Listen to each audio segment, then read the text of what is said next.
Hello, everyone, and welcome to the concession stand here on the KB Radio Network. I am your host, Kevin Reed, and this is the review of Primate, the new killer monkey horror film that we so desperately needed in 2026. This in this film, you have a tropical vacation goes awry when Ben, a family's adopted chimpanzee, is bitten by a rabid animal and suddenly becomes violent. This film is directed by Johannes Roberts, who gave us 47 Meters Down, which was a sneaky good film. I actually like 47 Meters Down a little bit for what it was. But outside of that, not so much, I think Resident Evil, Welcome to Raccoon City, and a few other films that just didn't quite get there. The Strangers, Prey by Night, that it was better than these new Strangers films, but it wasn't good. And so up to this point, he hasn't really proven himself to be a real good horror director outside of 47 Meters Down. But I was willing to give this a shot. You had me at Killer Monkey, and I was all in on this film.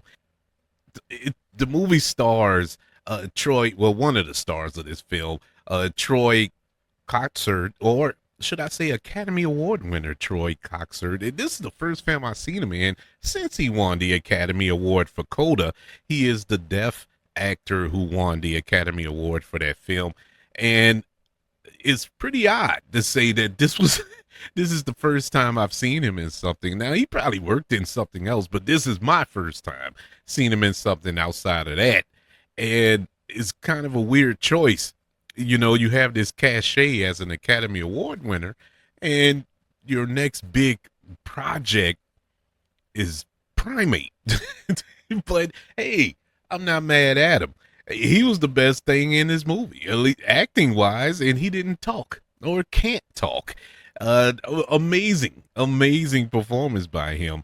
This movie is what it is. This is a pretty simple review. Primate is exactly what you think Primate would be. A monkey or a chimpanzee gets bit by an animal, contracts rabies, and goes on a killing spree. That's the movie. That's the movie. It is what it is. If you're looking for something special out of this movie, you can forget about it. It's not there. There's no dare there. That is precisely what this movie is from beginning to end. And when you do a horror film that's going to be pretty basic, cut by numbers or color by numbers, you're going to have to hook me in the first 10 minutes. And Primate hooked me in the first 3. In the first 3 minutes, I was all in. It starts off with a kill that was unexpected and unexpectedly brutal and gory.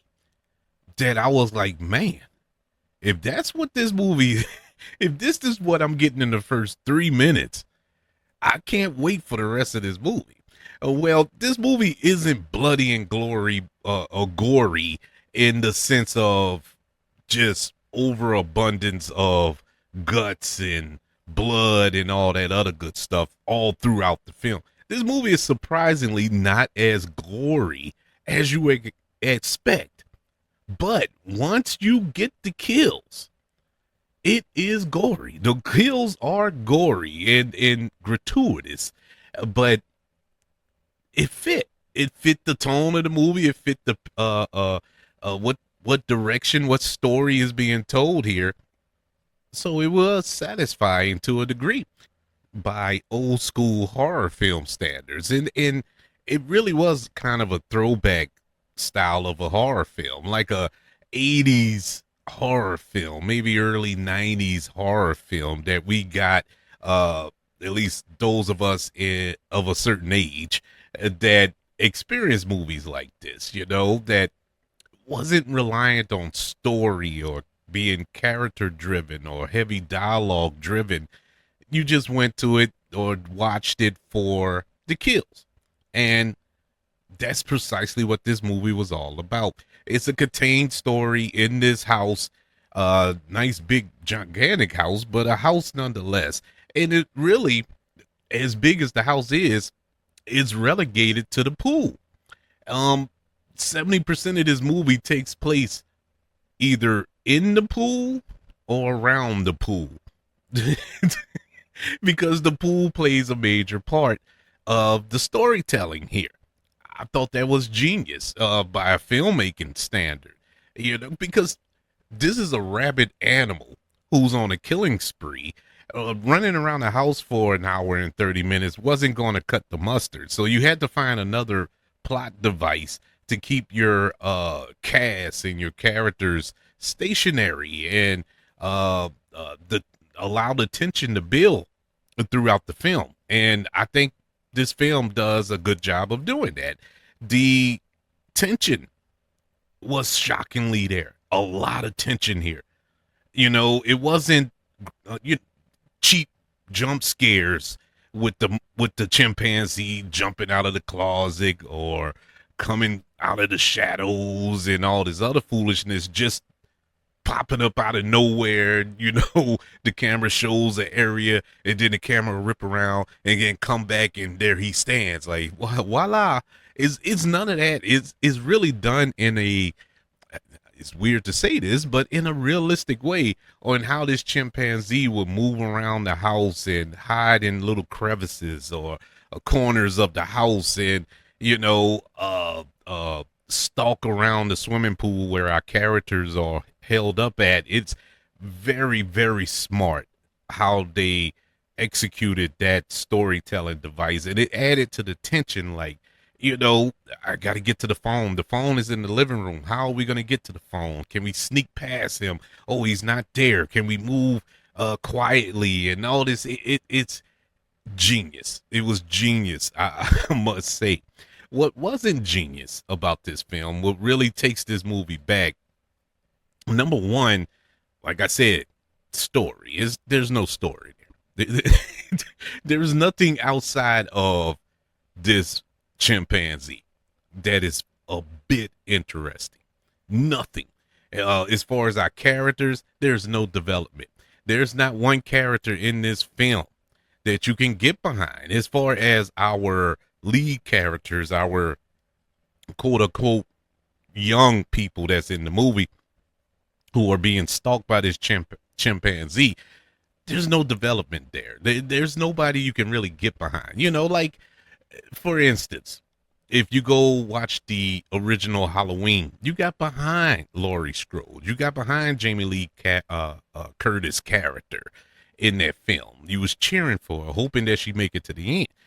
The Scream films, you got behind Sidney Prescott. You cheering for her, hoping that she makes it to the end.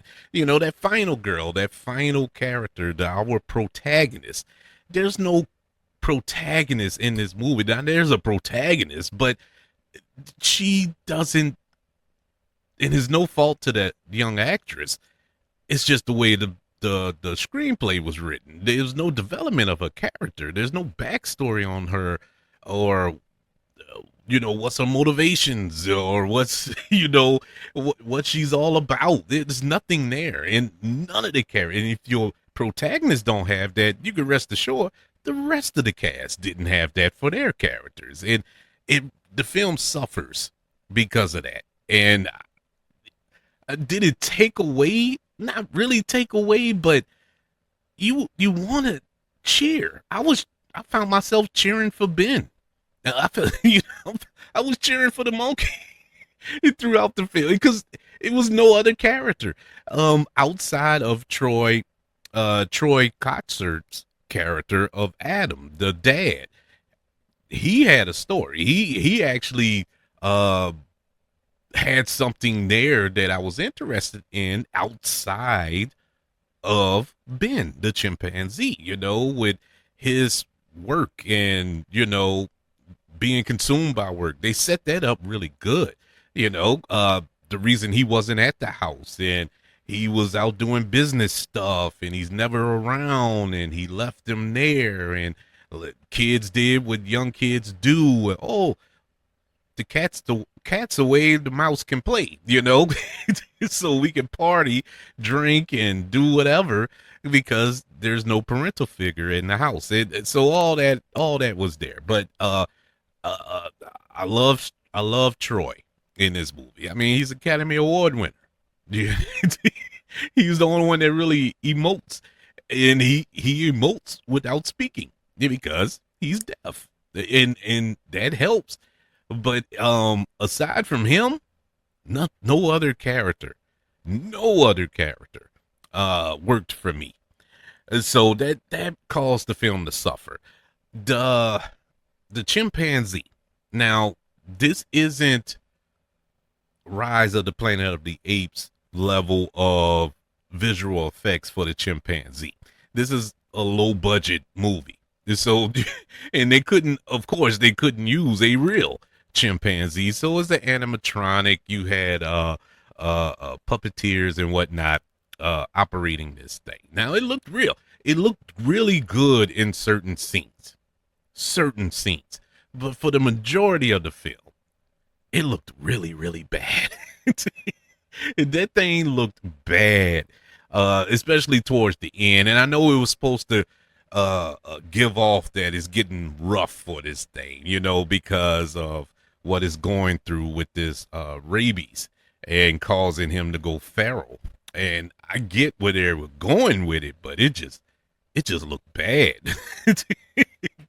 And it just showed or displayed, that's the word I'm looking for, it just displayed the flaws in the design of this chimpanzee.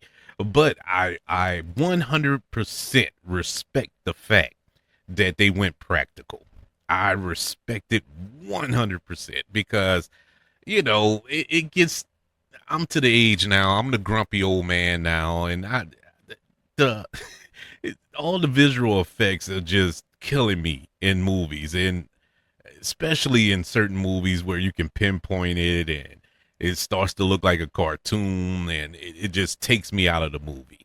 This didn't really take me out of the movie because I was marveling in the fact that they pulled off this practically, and it helped with the kills in the movie and how they shot it in certain ways to kind of hide it, and I like that, but it made it more tense, and it helped the movie in the long run. Just thinking back to Jaws, and in no way am I comparing this movie to Jaws, but I'm saying like how you didn't see the shark throughout the film.